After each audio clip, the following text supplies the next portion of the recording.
traveled quite a bit this summer. For years, Edna and Yang lived like the majority of Americans, making just enough money to pay her bills, but not enough to stash any away in savings. I would get paid, I would spend most of it, and then put some in savings, but then next payday, my balance was like close to zero. But after the birth of her daughter, she says living paycheck to paycheck quickly turned into debilitating debt. Once you added all my expenses and then added what I was bringing in, I was short by over $1,000 a month. So I was losing sleep at night, and my mindset was changing because all I was thinking about was money. Instead of facing her finances head on, Edna says she spent years in debt denial. It was easier for me to just pretend it's not there. I know it sounds ridiculous, but I just felt like I know I owe this amount of debt, but I'm only going to focus on this and this. There are 4 things that we can do with money. We can save it, we can spend it, we can invest it, or we can share it. Financial coach Sandra Davis says millions of Americans make the same money mistakes,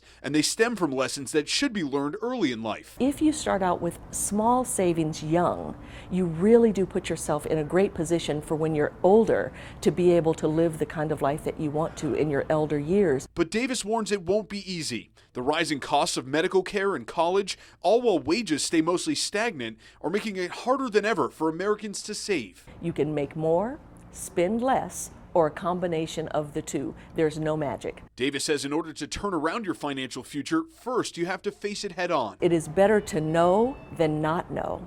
So even if it seems daunting, even if it seems challenging, get a grip on where you are right now. Then Davis says you can start to separate what she calls living versus lifestyle expenses. What is a want for you and what is a need for you? And you get to decide what that looks like without any shaming, blaming, or me beating you over the head about you buying your daily cup of coffee.